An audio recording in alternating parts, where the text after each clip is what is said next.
नमस्कार।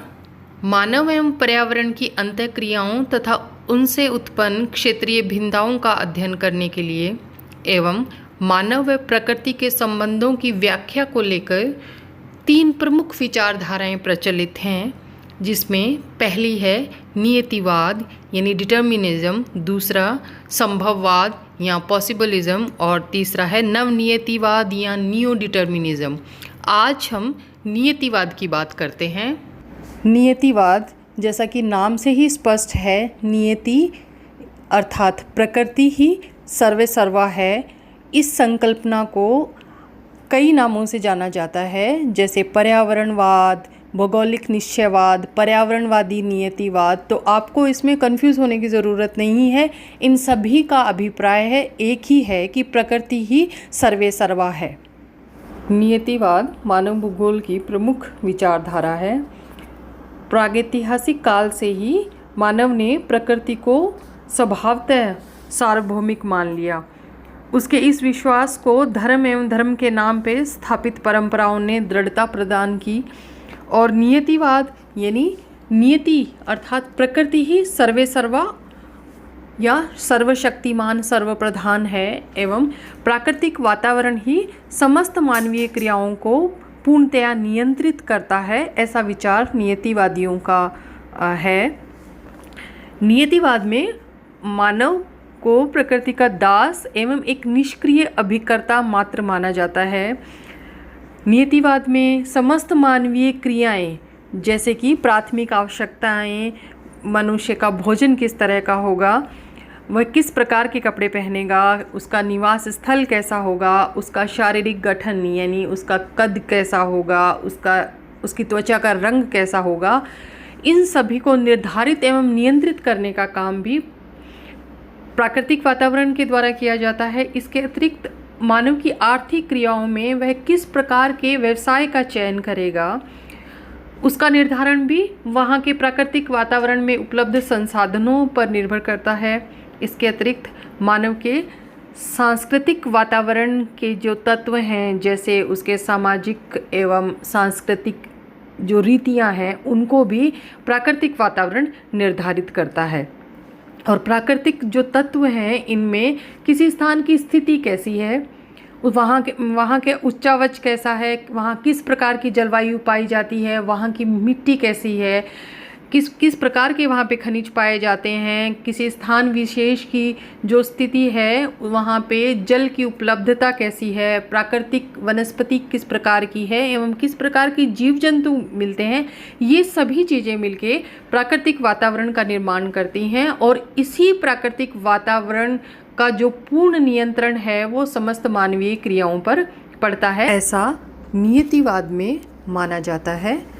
नियतिवादी विचारकों को जियोक्रेट्स भी कहा जाता है।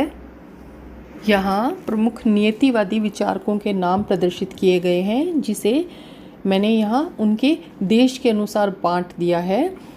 पहला जो है वो है ग्रीक एवं रोमन, यूनानी एवं रोमन, जिसमें लगभग सभी जो भूगोलवेत्ता हैं वे ग्रीक हैं। सिर्फ एक जो स्ट्रैबो यहाँ हैं वो रोमन है। इसके अलावा जो दूसरा है उनमें सभी अरब जगत के सभी नियतिवादी विचारकों के नाम दिए हुए हैं।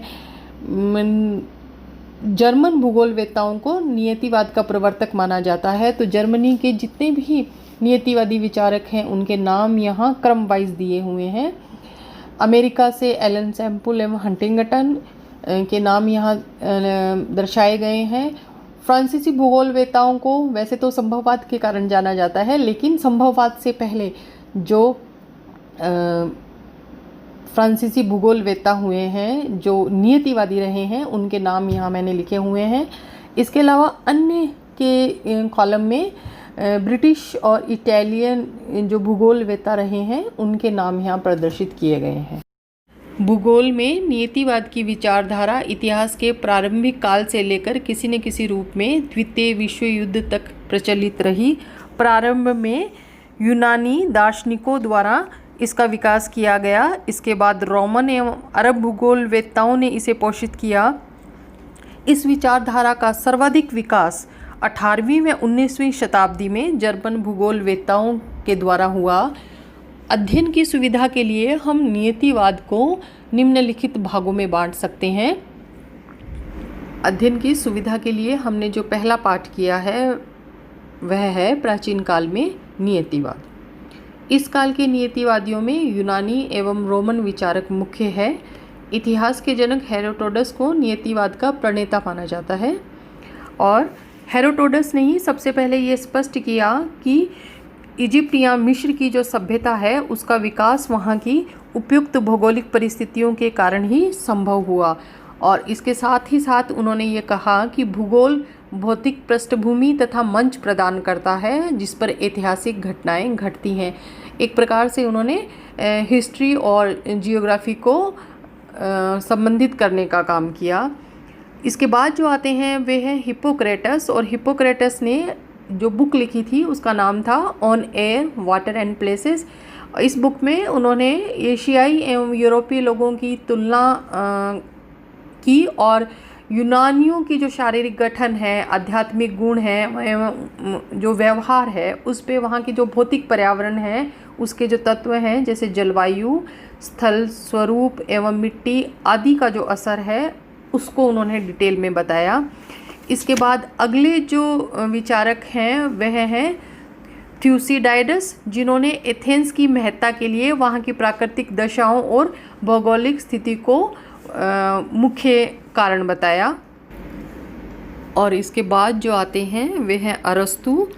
अरस्तु ने अपनी पुस्तक पॉलिटिक्स में नियतिवादी विचार को स्पष्ट करते हुए बताया कि यूरोपवासी बहादुर होते हैं लेकिन उनमें वैचारिक हीनता पाई जाती है, वहीं दूसरी ओर एशियाई लोग वैचारिक एवं दार्शनिक होते हैं। यह अंतर एशिया व यूरोप में प्राकृतिक वातावरण के कारण है। अरस्तु ने जो शीत और उष्ण प्रदेश हैं इनकी तुलना करके हमें इनके गुण और अवगुणों के बारे में बताया। इसके बाद उन्होंने ये बताया कि इन दोनों के मध्य जो शीतोष्ण प्रदेश है यानी जो यूनान है या जो ग्रीस है उसके जो निवासी हैं उनमें इन दोनों की ही जो उच्च क्वालिटी हैं यानी जो उच्चतम गुण हैं वे पाए जाते हैं। तो वो एक प्रकार से उन्होंने यूनान की जो महत्ता है उसको सिद्ध करने का प्रयास किया। इरेटोस्थनीज ने अरस्तु के जो जलवायु खंड थे उनमें संशोधन किया और बताया कि मानव बसाव के लिए अनुकूल जो क्षेत्र होते हैं उनकी जो सीमा है वह जलवायु के द्वारा निर्धारित की जाती है। इसके बाद जो आते हैं स्ट्रैबो, ये रोमन थे और इन्होंने ये विचार व्यक्त किया अपनी पुस्तक जियोग्राफिया में कि ढाल, उच्चावच, जलवायु आदि जो है वो सभी ईश्वर की देन है, गॉड गिफ्टेड है और ये सभी मानव की जीवन शैली को प्रभावित करते हैं।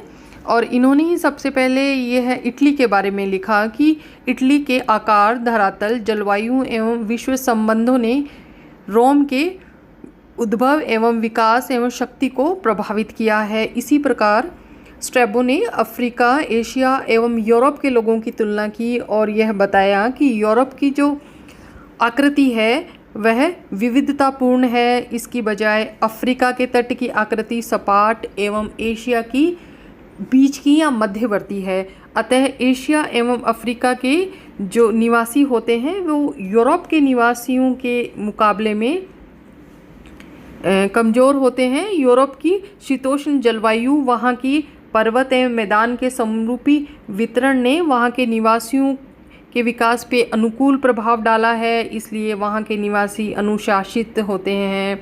यानी इन्होंने एक प्रकार से ये बताया कि यूरोप की जो निवासी हैं वो एशिया एवं अफ्रीका के निवासियों से हर हिसाब से उच्च गुणों से युक्त हैं और इसका जो मुख्य कारण है वह वहाँ का यूरोप का प्राकृतिक वातावरण है।